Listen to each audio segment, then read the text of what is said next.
والد کی طرف سے حسنی، والدہ کی طرف سے حسین، ٹھیک ہے. ایک سید زادے ہیں، نانا بھی کمال کا، دادا بھی کمال کا، والد بھی کمال کا، والدہ بھی کمال کی، پھپھو بھی کمال کی، پورا خاندان، پھر سادات. اتنا بڑا علمی گھرانہ ہونے کے باوجود ان کو پھر مادرزاد ولی بھی تھے. آپ جیسے آپ نے سنا، مادرزاد ولی بھی ہیں، سید زادے بھی ہیں، تو انہیں کیا ضرورت تھی علم پڑھنے کی؟ لیکن اس کے باوجود حضور غوث اعظم کیا فرماتے ہیں؟ کہتے ہیں درست العلم حتی صرت قطبا. درست العلم، سبحان اللہ، میں نے علم پڑھا پھر جا کر قطبیت پر فائز ہوا. علم پڑھا نہیں تو جو علم پڑھے بغیر قطبیت کے اوپر، غوثیت کے مقام پر فائز ہونے کا دعویٰ کرے گا تو یہ خیال استو محال استو، کیا کہنے، ماشاء ایسی اللہ. بات نہیں بنتی. علم.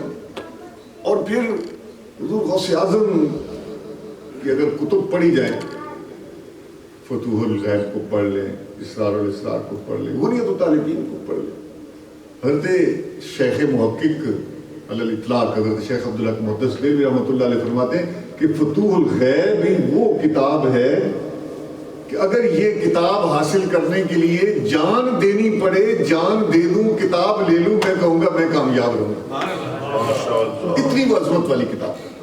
اور جیسے حضرت فرما رہے تھے حضور غوث اعظم رضی اللہ تعالیٰ عنہ نے، آپ کی زندگی تو بڑی، جتنا حضور غوث اعظم پہ لکھا گیا ہے اتنا شاید سید عالم صلی اللہ علیہ وسلم کی ذات اقدس کے بعد کسی کی ذات پہ اتنا کچھ نہیں لکھا گیا. اتنی تحقیق، اتنی ریسرچ ہوئی. آپ کی زندگی کا ایک ایک پہلو آج ہمارے سامنے موجود ہے. اور آپ ایک مفسر قرآن بھی تھے، آپ ایک محدث بھی تھے، آپ ایک فقیہ بھی تھے، آپ ایک شاعر بھی تھے، آپ کئی کتابوں کے مصنف بھی تھے، آپ نے قرآن حکیم کی تفسیر بھی لکھی ہے. یہ سارے کام کیے حضور غوث اعظم رضی اللہ تعالیٰ عنہ نے. ایک سید زادہ، مادرزاد ولی، اس کے باوجود اس نے علم حاصل کرنا جب شروع کیا، آپ سے پوچھا گیا آپ کو پتہ کیسے چلا تھا کہ آپ ولی اللہ ہیں؟ فرمانے لگے کہ مجھے اس وقت پتہ چل گیا تھا. میں جب مدرسے میں پڑھنے کے لیے جا رہا تھا نا ایک دن، تو جاتے جاتے میں جا رہا تھا، آگے سے کوئی قدسیوں کی کوئی جماعت تھی، وہ گزر رہی تھی، وہ کہتے لوگوں رستہ چھوڑ دو، اللہ کا ولی آ رہا ہے. کہتے میں طالب علم تھا، مجھے پتہ چل گیا کہ میں ولی اللہ ہوں. اس پتہ لگ جانے کے باوجود غوث اعظم رضی اللہ تعالیٰ نے علم حاصل کیا. یہ لوگوں کو بتا دیا کہ علم و باج جو فقر کماوے کافر مرے دیوانہ. علم کے بغیر آگے بات نہیں بنتی.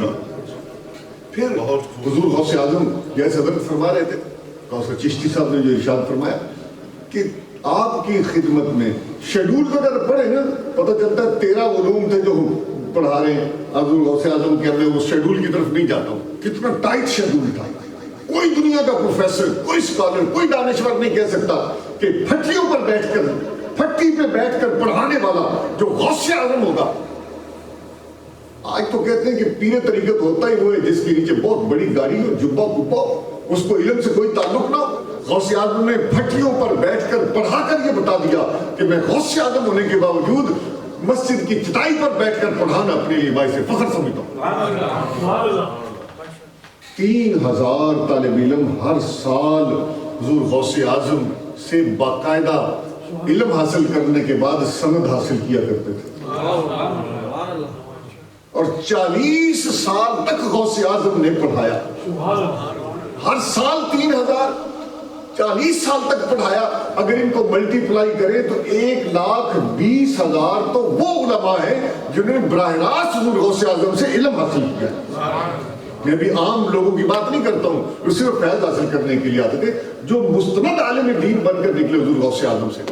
اگر وہ علم کا فیضان دیکھیں، دیکھیے آج کل وہ ارطغرل الغازی جو ہے، اس کے جو شیخ ہیں ابن عربی، جس نے سلطنت عثمانیہ کی بنیاد رکھی تھی، جو ابن عربی ہیں، ان کی فتوحات مکیہ. ابن عربی کو تو سمجھنا ہی ہمارے جیسے طالب علموں کے لیے مشکل کام ہے جی. صاحب فتوحات مکیہ، تو ابن عربی جو ہیں وہ صرف ایک واسطے سے حضور غوث اعظم سے فیض یافتہ ہے، جو کہ تصوف کے اندر بلند ترین مقام پر فائدہ. امام فخر الدین رازی رحمۃ اللہ علیہ کہ جو قرآن حکیم کی تفسیر لکھنے کے حوالے سے جو ان کا مقام اور مرتبہ ہے، اور ان کی تفسیر کا نام یہ تفسیر کبیر، انہوں نے قرآن حکیم کی جو تفسیر لکھی ہے قلم توڑ کے رکھ دیا، اور اس کو کہا جائے تفسیر کبیر، سب سے بڑی تفسیر۔ پھر ایک نہیں، دو تفسیریں لکھی ہیں۔ امام فخر الدین رازی علیہ رحمہ ان کے شیخ تھے حضرت نجم الدین کبریٰ، اور وہ بھی 3 واسطوں سے حضور سیدنا غوث اعظم سے فیض یافتہ ہے، صرف 3 واسطوں سے۔ پھر وہ شخصیت کہ جن کو مولانا روم کہا جاتا ہے، مولوی ہرگز نہ شد مولائے روم تا غلام شمس تبریزی نہ شد۔ یہ جو مولانا روم تھے، عشق اور مستی کے اندر اس اور وجد کی جو کیفیت ہے، مولانا روم کی جو مشربی ہے، آج بھی اس کی کیفیت یہ ہے کہ یورپ کے اندر، امریکہ کی یونیورسٹی کے اندر مولانا روم کے کلام کو پڑھایا جاتا ہے۔ آج بھی ان کے مزار پہ استنبول میں جائیں، ان کے مزار پہ حاضری دیں تو وہاں پہ پتہ چلتا ہے صرف مسلمان ہی نہیں، غیر مسلم بھی ان کو خراج عقیدت پیش کرنے کے لیے آ رہے ہیں۔ تو مولانا روم وہ کس سے فیض یافتہ ہیں؟ صرف 4 واسطوں سے، حضور سیدنا غوث اعظم رضی اللہ تعالیٰ عنہ سے۔ اور یہ فیضان آگے چل رہا ہے، اور غوث اعظم نے صرف اپنی ظاہری زندگی میں نہیں بلکہ تھوڑا آگے بڑھتے چلے جائیں۔ میں اگر حوالہ نہ دوں، حضرت کوثر چشتی صاحب کے دادا مرشد حضرت خواجہ شمس الدین سیالوی، شمس العارفین کا جنہیں نام دیا گیا، سلسلہ چشتیہ کی بہت بڑی ہستی ہیں۔ آپ اپنے شیخ کی بارگاہ میں جا رہے ہیں توسہ شریف، راستے میں ایک بزرگ ملے، بڑا نورانی چہرہ، زیارت ہوئی، کہنے لگے کہاں جا رہے ہیں؟ کہنے لگے اپنے شیخ کے پاس، شیخ کی بارگاہ میں۔ آج کل تو ہم شیخ، ہمیں کیا پتہ شیخ کی بارگاہ میں حاضری کیسی ہوتی ہے، نہ ادب کا پتہ ہے نہ آداب کا پتہ ہے، فیوز و برکات تو بعد کی بات ہے نا جی۔ تو آپ وہاں جا رہے ہیں، حضرت خواجہ شمس الدین سیالوی رحمۃ اللہ علیہ نورانی بزرگ بولے، کہنے لگے کہ تو سالک ہے، طریقت کے راستے پر چلنے والا، اور اگر تو اللہ کا قرب حاصل کرنا چاہتا ہے نا تو درود کبریت احمر پڑھا کرو، یہ میں تمہیں دیتا ہوں۔ آپ فرمانے لگے کہ آپ نے درود کبریت احمر مجھے دے دیا، لیکن جب تک میرا شیخ اجازت نہیں دے گا نا اس وقت تک نہیں پڑھتا، جب تک شیخ اجازت۔ انہوں نے کہا ٹھیک ہے۔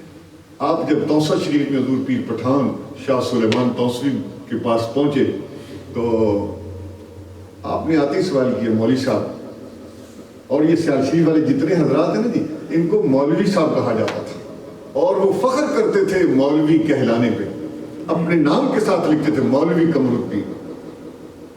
آج بھی توسہ شریف میں ان کو مولوی صاحب کے نام سے، آج کسی پیر کو مولوی کہتے ہیں تو جناب جو ڈانگ لے کے کھڑا ہو جائے گا کہ تم کون ہوتے ہو، کیونکہ ان کو پتہ ہی نہیں ہے۔ ہم نے کہا کہ مولوی اور ہے، پیر اور ہے، کہتے ہیں مولویوں کو کیا پتہ ہے جناب طریقت کیا ہوتی ہے۔ ارے بھائی اگر مولوی نہیں ہے تو وہ طریقت جان ہی نہیں سکتا ہے۔ اور مولوی وہ ہیں جتنے بڑے بڑے مشائخ ہیں، کوئی ایسا نہیں ہے جو صاحب علم نہ ہو، بلکہ جہاں مولوی کی قوت ختم ہو جاتی ہے، بے بس ہو جاتا ہے، اس دور کا صوفی آتا ہے، لوگوں کے مسئلے کو حل کر دیتا ہے۔ نعرہ تکبیر، نعرہ رسالت، نعرہ حیدری، نعرہ غوثیہ۔ جہاں مولوی بے بس ہو جاتا ہے، جہاں ان کی قوت جواب دے جاتی ہے، وہاں پہ وہ طریقت کا جو شہنشاہ ہوتا ہے، جو علم و حکمت کا بادشاہ ہوتا ہے، وہ سینہ تان کر کھڑا ہوتا ہے، کہتے ہیں آؤ میں تمہیں بتاتا ہوں۔ پھر لوگ وہیں پہ محتاج ہوتے ہیں، جو شیخ طریقت ہوتا ہے، جس میں شریعت بھی ہوتی ہے، طریقت بھی ہوتی ہے، پھر وہ حقیقت پر جو ہے نا وہ فائز ہوا کرتا ہے۔ تو مولوی صاحب وہ راستے میں آپ کو بزرگ ملے تھے، انہوں نے کیا کہا؟ کہنے لگے حضور، انہوں نے کہا کہ یہ نا کبریت احمر پڑھا کرو، یہ سلسلہ قادریہ کا بہت بڑا تحفہ ہے، سرکار دو عالم کی زیارت بڑی جلدی ہوتی ہے اس سے، یہ پڑھا کرو۔ تو تم نے کیا کہا؟ کہنے لگے حضور میں نے کہا جب میرا شیخ اجازت دے گا پھر پڑھوں گا۔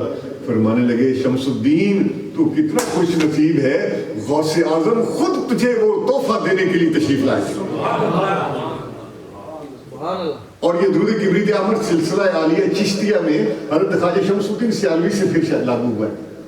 اب مشائخ چشت بھی درود کبریت احمر حضور غوث اعظم کا جو فیضان ہے، تو وہ ہے کہ حضور غوث اعظم کا فیضان اس وقت سے لے کر آج تک تمام سلاسل کے بزرگوں کو اسی طرح فہم مل رہا ہے. کیوں؟ میرے حضور غوث اعظم رضی اللہ تعالیٰ عنہ کا فیضان تا قیامت جاری و ساری. آج پوری دنیا کے اندر میرے غوث اعظم کا جو طریقہ ہے، سلسلہ قادریہ کے اندر جو اخلاص، جو کتب ہیں، تصوف کی جو کتب ہیں، حضور غوث اعظم رضی اللہ تعالیٰ عنہ نے وہ عطا فرمائی. حضرت گرامی، حضور غوث اعظم بنے کیسے؟ غوث بنا کیسے جاتا ہے؟ کیا ایسی اٹھ کے بیٹھے کوئی بندہ پھونک مار دے، کسی بابے جی نے پھونک مار دی اور وہ جناب غوث اعظم بن گیا، وقت کا ولی بن گیا؟ ماشاءاللہ ایسا نہیں ہوتا ہے. حضرت گرامی، آپ جانتے ہیں کہ حضور غوث اعظم کے جو والد گرامی تھے، ان کا اسم گرامی تھا موسیٰ. غوث اعظم کے والد گرامی کا نام تھا موسیٰ، ان کا لقب تھا ابو صالح، اور ان کا جو لقب تھا وہ تھا جنگی دوست. ابو صالح کو نیت تھی تو ابو صالحیت والا. جنگی دوست کیوں کہتے ہیں ان کو؟ آپ کا جو لقب ہے جنگی دوست اس لیے کہتے ہیں کہ آپ اپنے شہر میں تھے. اس کی ایک وجہ بیان کرو، میں ساری کی طرف نہیں جا رہا. آپ نے دیکھا اپنی گلی میں باہر اور دیکھا کہ وہ شراب کے مٹکے سروں پر رکھ کر بادشاہ کے جو پیادے تھے وہ لے کے جا رہے ہیں. کہاں جا رہے ہو؟ بادشاہ وقت کے پاس. اور یہ کیا ہے؟ کہنے لگے جی کہ وہی منحوس چیز ام الخبائث بادشاہ نے منگوائی. جی ہاں، آپ کے پاس تلوار ہر وقت پاس ہوتی تھی. آپ نے اس تلوار کا دستہ ان کے اوپر مارا اور توڑ شراب بہ گئی. جانتے ہو ابو صالح کیا تم نے کام کیا؟ حکومت وقت کو للکارے، چیلنج کیے. کہتے ہیں جانتا ہوں. شکایت ہو گئی، بادشاہ نے کہا بلائیں. کہ وہ ایک سید زادہ ہے، اس نے یہ کام کیا. کہنے لگا بلاؤ. جب بلایا اس نے کہا کہ سید زادہ یہ کیوں کیا تم نے؟ کس نے تجھے اجازت دی؟ کہنے لگے کہ میرا فرض بنتا ہے برائی کو روکنا. کہنے لگے کہ تمہیں کس نے اختیار دیا برائی کو روکنے کا؟ کہنے لگا جی اللہ نے میں محتسب ہوں، احتساب کرنے والا. کہنے لگا تمہیں کس نے اس کا محتسب بنایا؟ فرمانے لگے کہ جس نے تجھے بادشاہ بنایا. او اللہ اکبر، مرد درویش کی زبان سے جو لفظ نکلتا اس میں کہا. کہنے لگا اچھا. بادشاہ ذرا ہوش ٹھکانے آیا. کہنے لگا اچھا یہ بتاؤ کہ ایک تو نے برائی سے روکا، تو محتسب بن گیا. یہ بتا کہ اور تیری نیت کیا تھی پھر؟ کہنے لگا اور میری نیت یہ کی تھی کہ میں تجھے گناہوں سے بچاؤں، تجھے گناہوں سے بچاؤں. حضرت گرامی، آج امر بالمعروف کا حکم تو ہم دیتے ہیں. یہ آج کی محفل میلاد، محفل 11ویں شریف، یہ بھی امر بالمعروف ہے. قبلہ شاہ جی سید صاحب ہر جمعہ کو خطاب فرماتے ہیں امر بالمعروف ہے. آپ گھر میں جا کر بھی بچوں سے کہتے ہیں بچوں نماز پڑھا کرو، یہ کام کیا کرو، امر بالمعروف ہے. آج کل تو امر بالمعروف اور بھی بڑا آسان ہے. واٹس ایپ میسج آتا ہے، بغیر پڑھے ہم آگے فارورڈ کر دیتے ہیں، اور صبح دیکھتے ہیں تو جناب ایسے لگتا ہے کہ ہر بندہ جناب وہ دین کی تبلیغ کر رہا ہے، امر بالمعروف کا حکم دے رہا ہے. بڑی بڑی جماعتیں ہیں، بڑی بڑی دعوت کی جماعتیں ہیں، وہ بھی لوگوں کو کہتی ہیں اس کام میں آ جاؤ اتنی فضیلت، اس کام میں آ جاؤ اتنی فضیلت. تو مسلمان کی جو شان ہے وہ کیا ہے؟ امر بالمعروف ہے اور نہی عن المنکر بھی ہے، برائی کو روکنا. حضور غوث اعظم کے والد گرامی نے صرف امر بالمعروف نہیں کیا بلکہ اپنے ہاتھ سے نہی عن المنکر کا فریضہ سر انجام دیا.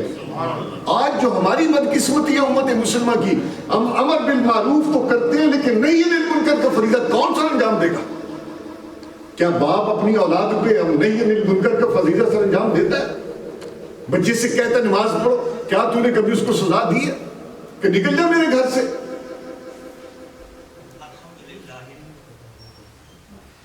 کیا آپ نے وہ حدیث پاک نہیں سنی کہ ایک بستی کو تباہ کرنے کا حکم دیا گیا؟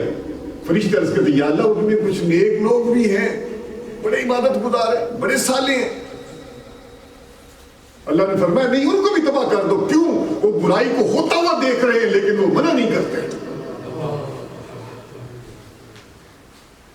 کیا یہ صرف علماء کا کام ہے برائی کو روکنا؟ نہیں، فرمایا کلکم راعٍ وکلکم مسئول عن رعیتہ، تم میں سے ہر ایک نگہبان، ہر ایک سے پوچھا جائے گا، ہر ایک سے پوچھا جائے گا۔ باپ سے پوچھا جائے گا بتا کیا تو نے اولاد کو پیدا کر کے ایسے پھینک دیا؟ تیری ذمہ داری ختم ہو گئی؟ نہ قیامت کے دن پوچھا جائے گا۔ جس سے آج بالخصوص ہمارا یہ جو انوائرمنٹ ہے ہم اس سے بالکل پہلو تئی کر رہے ہیں، ہمیں اولاد کی تربیت کا ہی نہیں اندازہ۔ تم آج بڑے بڑے صوفیاء، بڑے بڑے علماء، امر بالمعروف ہو رہا ہے، نہیں انل منکر کون کرے گا؟ اسلام کے اندر یہی حکم ہے کہ وَلْتَكُمْ مِنْكُمْ أُمَّةٌ يَدْعُونَ إِلَى الْخَيْرِ يَأْمُرُونَ بِالْمَعْرُوفِ وَيَنْهَوْنَ عَنِ الْمُنْكَرِ۔ حضور غوث اعظم کے والد گرامی نے نہیں انل منکر کا فریضہ سر انجام دیا۔ فرمایا خبردار، بادشاہ کی تربیت ہوئی، کہنے لگا پھر حضور ایسا نہ کروں کہ آپ کو پورے شہر کا محتسب بنا دوں، یہ فریضہ سر انجام دیں۔ فرمایا وہ میرے رب نے جو ڈیوٹی لگائی ہے وہی کرتا رہوں گا، بادشاہ کی نوکری نہیں کر سکتا، مجھے ایسی نوکری کی ضرورت نہیں، مجھے ایسی نوکری کی ضرورت نہیں۔ حضرت گرامی یہ حضور غوث اعظم رضی اللہ تعالیٰ عنہ کے یہ والد گرامی حضرت ابو صالح موسیٰ جنگی دوست، اور حضرت گرامی کھیتی بڑی اچھی ہو، زمین بڑی اچھی ہو، اس میں جب تک اچھا بیج نہ بویا جائے تو اچھی فصل نہیں آتی ہے۔ حضور غوث اعظم رضی اللہ تعالیٰ عنہ کے والد حضرت ابو صالح موسیٰ جنگی دوست ایک سیب بخشوانے کے لیے حضرت عبداللہ سومی کی خدمت کی، کو کہتے ہیں 3 سال، کو کہتے ہیں 5 سال، کو کہتے ہیں 10 سال، مختلف روایات ہیں۔ میں کہتا ہوں 3 سال والی بھی مان لیں، صرف ایک سیب بخشوانے کے لیے اتنی نوکری، وہ ہے باپ۔ اور جب 3 سال کی نوکری پوری کر لی، اس نے کہا کہ عبداللہ سومی ولی کامل تھے، حضور ابھی معافی ہو جائے گی، وہ ایک سیب، حالانکہ جائز تھا شرعی طور پر، لیکن وہ کیا تھا تقویٰ، کہ نہیں ابھی ایک شرط باقی ہے، تمہیں وہ شرط پوری کرنی ہوگی، ایک ایسی بچی جو آنکھوں سے معذور، جو ہاتھوں سے معذور، جو زبان سے معذور سے شادی کرنی پڑے گی۔ کوئی ایک عذر والی خاتون ہو تو اس سے نباہ کرنا مشکل ہوتا ہے بھائی، تو یہاں تو عذر ہی عذر ہے۔ کہنے لگے پھر سیب بخشا جائے گا؟ کہنے لگے ہاں پھر بخشش ہو سکتی ہے۔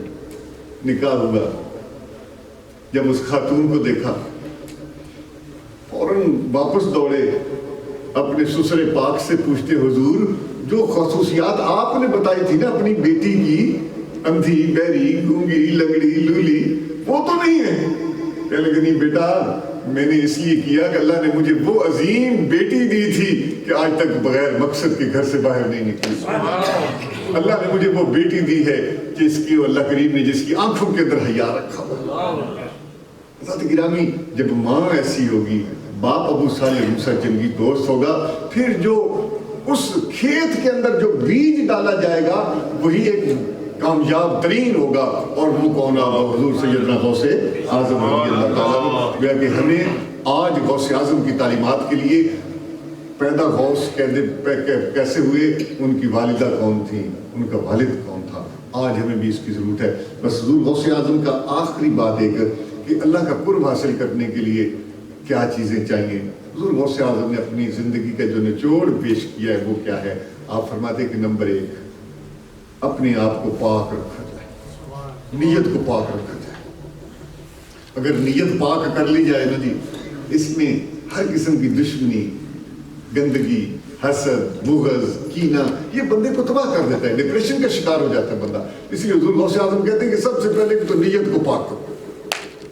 دوسرا فرمایا ہر وقت باوضو رہو، ہر وقت باوضو. جب بندہ ہر وقت باوضو رہے گا نا پھر کیا ہوگا کہ ہر وقت پاکیزگی اس کی طرف رہے گی. حضرت غوث بہاولق زکریا ملتانی کا جب کبھی وضو ٹوٹ جاتا نا دوڑ کر جاتے ہیں وضو کرنے کے لیے. کسی نے پوچھا حضور یہ کیوں کرتے ہو؟ فرماتے اس لیے کرتا ہوں کہ ایسا نہ ہو کہ میں بے وضو ہوں اور میری موت آ جائے. ہر وقت باوضو رہنا یہ آپ نے فرمایا دوسری صفت ہے. اور دوسرا جو آدمی ہر وقت باوضو رہتا ہے جب اس کو موت آتی ہے تو شہادت کی موت ہوتی ہے. تیسری چیز جو آپ نے بیان کی نا وہ بڑی خوبصورت چیز ہے.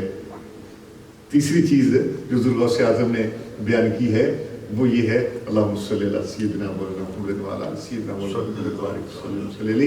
تو آپ فرماتے ہیں کہ دو چیزیں میں نے عرض کر دی، پاک رہنا، دوسرا ہر وقت باوضو رہنا، اور تیسرا آپ فرماتے ہیں کہ جو اللہ کریم نے تمہیں یہ قوت دی ہے، طاقت دی ہے، دل کے اندر جو روحانی قوت دی ہے نا اس کے بارے میں آپ نے فرمایا اللہ کریم نے جتنی مخلوق پیدا کی ہے نا ہر ایک سے محبت کرنا، ہر ایک سے پیار کرنا، اللہ کی مخلوق سے پیار کرنا، یہ تیسری چیز ہے.